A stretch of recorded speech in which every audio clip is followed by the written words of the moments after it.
So I decided against, where's my microphone? I decided against singing tonight. So what I'm going to do is finish The Winter by Jacki Ashenden and probably start reading with you another amazing book that I read this week.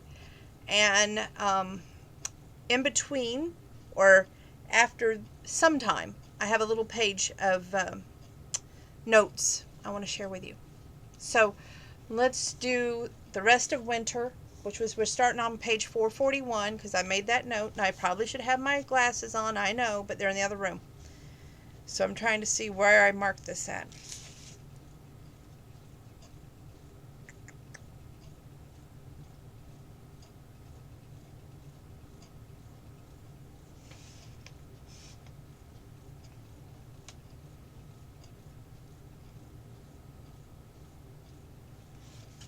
Okay. So she went over to the sink to check the hot water, but no water came from the tap. This is really page 440. I don't know why I didn't write that down. Bella stared at it, and the stone of the chest getting heavier and heavier. The pipes must be frozen. There wouldn't be a hot shower after all. At least there was a shower at the homeless shelter. She looked out through the window at the darkness and the cold sitting down into her bones. No fire, no food, no heat. The story of her life. So much for being a success, she thinks. Another something slid down her cheek. Yay, crying again. Her mother cried at the drop of a hat whenever she needed help or wanted money, or when things got hard, she turned on the tears. Someone always helped her. It was just like magic, except when someone else was crying, then Avery would get even more upset to make sure the attention remained with her. Bella had always learned the hard way that she sniffed and wiped her face. This was stupid. What she needed to do now was go to bed. Hopefully everything would be better in the morning. Something moved in the darkness outside the window. Shock arrowed through her. For a second she couldn't breathe. Footsteps sounded on the porch. Someone knocked then hard on the front door. Bella's heart tried to beat its way out of its chest. The knock came again, and fear wrapped its long fingers around her throat, choking her. Another knock, this time accompanied by a dark male voice. Bella, Noah Faraday called from the porch. Are you in there? It's me, Noah. Open the damn door. So we know that Noah's there.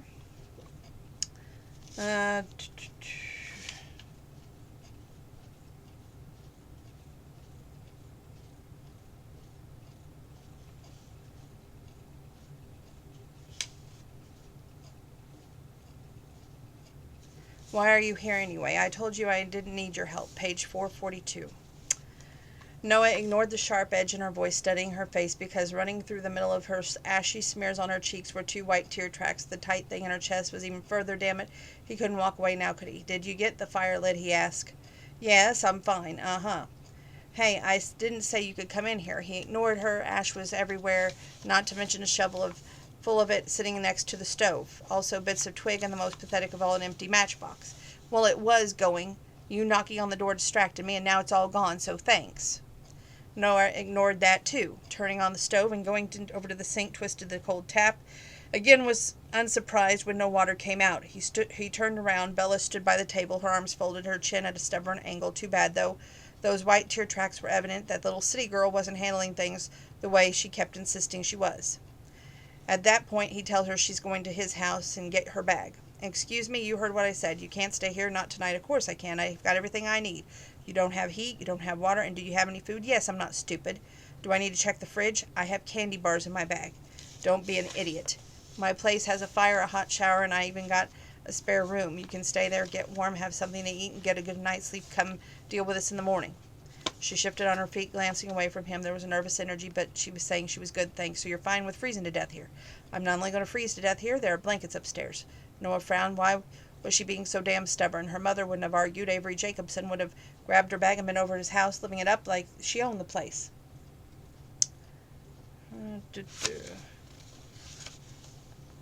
Perhaps he should leave her. Maybe she wouldn't freeze, but she'd have a very uncomfortable night, and then if she was so stubborn, perhaps she might even learn something from it.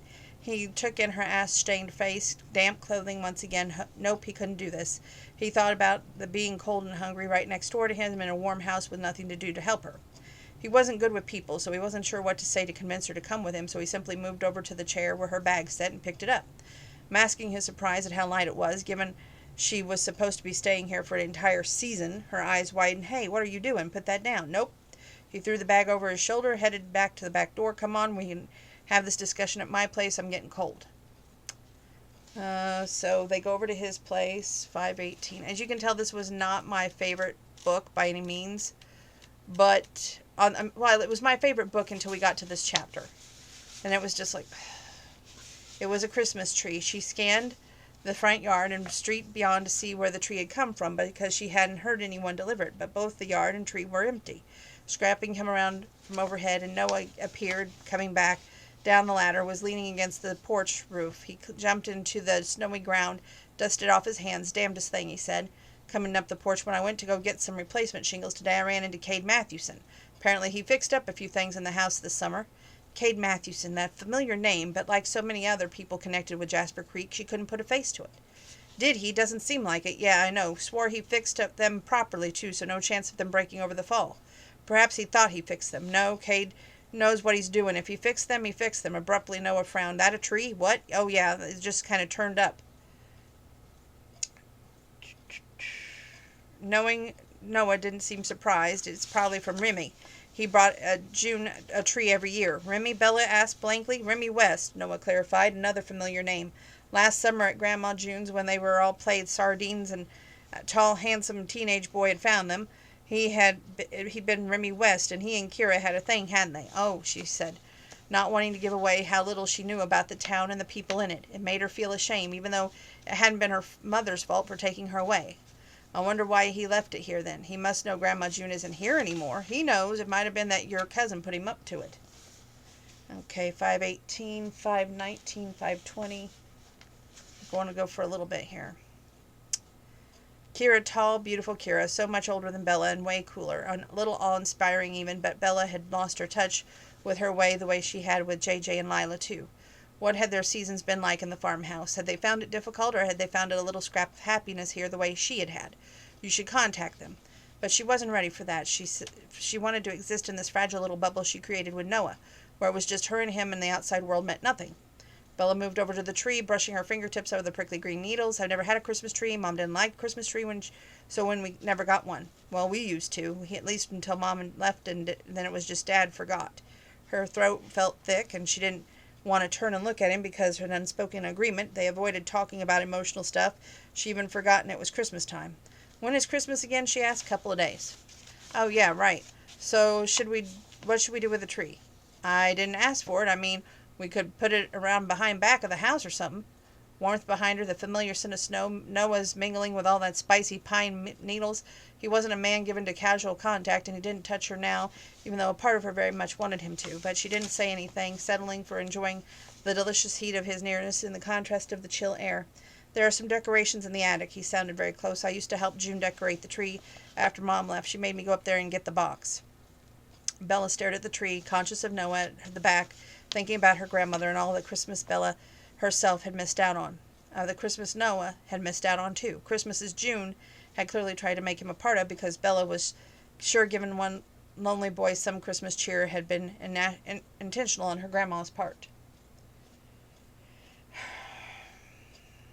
Lonely, yes, but what they had been, but they both been, but they weren't lonely now, so Christmas could be different. This Christmas they had each other, temporary, remember?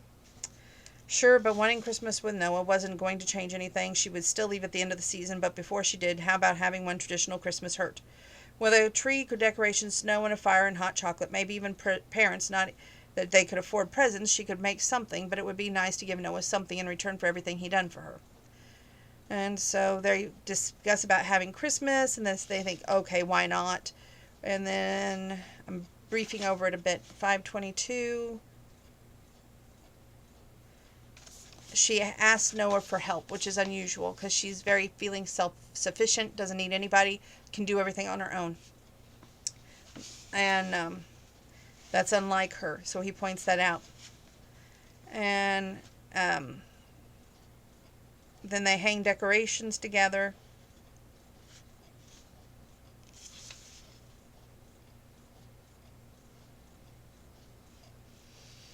And she gets emotional over a star that goes on the top of the tree.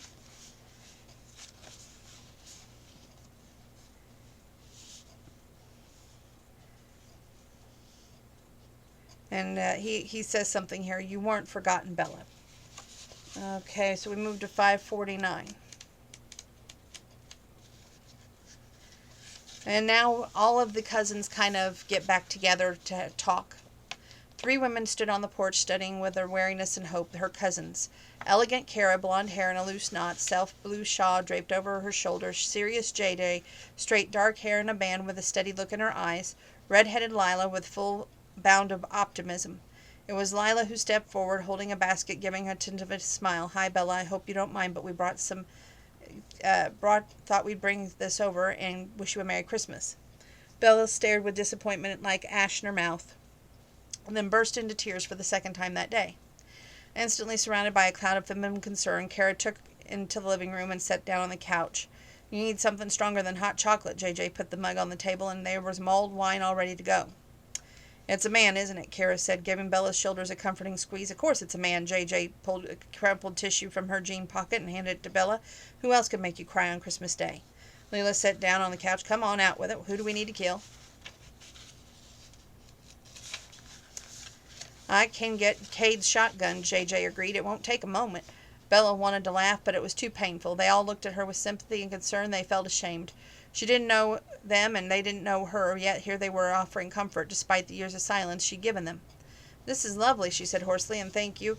But why are you all here?" "To wish you a Merry Christmas," Leela said. "We didn't want to disturb you, but we thought we'd come over, say hi, let you know that we're around." Bella blew her nose. "Why? I don't even know you guys." "You're our cousin." Kira arched an eyebrow. "What else needs to be said?" She didn't know. She never had family or easy acceptance. She didn't need to do anything but exist. "I'm not sure I deserve it. I haven't exactly kept in touch." Lila made an airy gesture. "Oh, don't worry about that now. What's important is who made you cry, and what can we do to make sure he dies?" JJ nodded. "Seriously, I'll shoot him for you if you want." Bella gave a watery laugh. "It's okay. I'll be fine." "Heartbroken?" Kara finished. She let out a sigh. "It wasn't supposed to be permanent. I was only going to leave once the winter was over." The three women shared glances at Bella, who could interpret. "Sounds familiar," Kira murmured. "Horribly so," Lila agreed. "That blank," JJ added. "Oh, no," Bella said, feeling defensive of Noah. "It wasn't his fault. We agreed. I thought it would go on a little longer, and it isn't Noah's, isn't?" Lila asked quietly. "Yes." She cleared all her throat. "Might as well tell them. Hey, it's not all bad. He gave me a present, which was great, since now I don't need to sell the house." "Wait, what? Sell the house?" Kara frowned. "Grandma June left me a letter. She told me that I had to fix up the house to sell if I wanted to." She wiped her uselessly with soaking tissue at the end of their cheeks. "And I was going to. I needed the money, but Noah gave me a check." "He bought you off?" "No, it wasn't like that." "Oh, yes," Kira said with distaste. "It most certainly was." "Right, and I'm going to shoot him," JJ said with certainty. "It's fine," Bella sniffed. "Please don't. He didn't do anything wrong. So why are you crying?" Leela asked. Tears filled her eyes again. "I don't know." "I do." Kira's voice was quiet. "I think we all do." Of course she knew. "I didn't want the money. I wanted him," Bella said raggedly. "Did you tell him that?" Leela asked. "No." Tears ran down her nose. "He didn't want a relationship. He was very clear, and he had good reasons." A small silence fell, and Kira asked, "Do you want a relationship, though?" She had been so certain that she was going back to Seattle and her cafe, resume her life, except the thought of that life, loneliness, she always been able to handle, but not now, not after Noah. "I thought I didn't." She made another swipe at her tears. "But I think I changed my mind." "So tell him," Lila said this time. Bella blinked. Her eyes were sore. "He already told me he can't give me what I want, and I don't know how to ask for it." "Why not?" Leela said gently. "If you never ask, you never will get it. What you'll have to do is to ask for help." The words in Grandma's June's letter were in Bella's head all of a sudden, pushing at her, going against everything she thought she was believing in. But it wasn't his help she wanted. It was his heart. "He'll say no," she croaked. "Do you love him?" "Yes," Bella said quickly. Yes, I do." "Then you need to let him know how you feel." Lila's expression was so understanding it made Bella's chest hurt. "Love changes a lot of things. But would it be enough to change Noah's mind? And who was she going to demand more anyway? That was her mother's tactic, taking and taking, sucking people dry, then moving on. You are not your mother, though, and you are not taking anything." Realization broke over her, and like snow dumped down the back of her neck. Because this morning she kept that back one thing that she had left to give, and she wasn't her mother, and she didn't want to take anything from him. What she wanted to give was not just her body this time, but not even for a night. She wanted to give him her heart and forever. Bella pushed herself off the couch before she knew what she was doing. "You look like you've decided something," JJ said. "Yeah, I'm sorry, but I have to go." She didn't wait for them to reply, launching herself toward the front door. "Bring Noah back for Christmas dinner," Lila shouted after her. "Everett and I are having everyone over." But Bella had already rushed through the door, hurling herself down the steps, heading toward the Faraday ranch. It was freezing, but she barely noticed the cold. Only one thing that was important: Noah, who sacrificed so much for so long and didn't have to sacrifice anything more except in his loneliness. Bella hurried up the steps to the house and came to a stop, her quickened breathing in white clouds around her. Fear gripped her as she raised her hand, but she wasn't going to listen to that now. She knocked hard. He didn't answer, so she kept knocking, until he finally opened the door and pulled it violently open. Noah stood on the threshold, filling the doorway, staring at her with a face like stone. "What the hell are you doing here?" Bella took a shuddering breath. "I forgot to give you my present." "Present? What present?" She looked into his intense black eyes. "I gave you myself last night," she said, "but what I really wanted was to give you my heart." And that was page 53, 54, 55, 51, 52, 53, 54. Okay. "What do you mean, your heart? Cruel of her to come back, tempt him like this." Bella stepped into the hall, kicking the door shut behind him. "I mean, you're all I ever wanted from this moment on. When I first saw you, it's always been you." She didn't hesitate, closing the distance between them, the blue eyes burning like a gas flame. "And you're wrong. I'm not asking for anything from you, and I won't. You don't have to give me a single thing, but you should know that I love you, Noah Faraday, and I'll keep loving you whether you want me to or not." He felt as fragile as he had the day before, like blown glass ready to shatter at the slightest touch. She loved him. What the hell did he do with that? "You can't." He didn't want to move. "Just in case I told you I can't give you what you want." Bella's expression softened, and she cupped his face with one small hand. "Then don't, but you have my heart all the same." In that moment, with the heat of the palm burning against his skin, he knew that all the things he said about addiction and self-control were lies, convenient excuses so he didn't have to face the terrible fear that he wasn't enough, not for his father to give up the bottle, not for his mother to stay, not for anyone. "You can't love me." His voice sounded as rusty as the hinges on an old gate. "I'm shut off and mean, and I'm selfish and self-centered. I'm caring, protective, and kind," she finished gently. "You gave me help when I was awful. You let me know that I wasn't alone." He should tell her to leave, take her precious heart again, break it thoroughly so she'd never darken his door again, like your old man broke your heart. The thought was dark and raw, and he knew he couldn't do it. He couldn't break her the way his father had broken him. He couldn't be that selfish. "So where does that leave you?" Almost of its own accord, his hand rose to the cover of hers, holding it there. "I'm a bad bet, honey," he said. "Dad didn't give a crap about me, and neither did Mom. And I wonder sometimes if they weren't right not to, because I'm not a good guy." No, they weren't right," Bella said fiercely, "and I do give a crap about you, because whether you like it or not, you're a good man." Her words vibrated through him, the ache in her chest crushed, and it would be so easy to give in to take what he wanted. "But she loves you. Are you really going to throw that away?" And back in her face. He couldn't breathe. He just couldn't do that to her. Destroy her like his father had destroyed him every time he picked up another bottle. She was beautiful, generous, and warm, with a stubborn, determined spirit, and he couldn't bear the thought of hurting her, which left him with only one option: loving her instead. Noah curled his fingers around hers hand and pulled it away from his face. Then he turned it up and kissed her palm. She shuddered, and tears gleamed in her eyes. "Does that mean what I think it means?"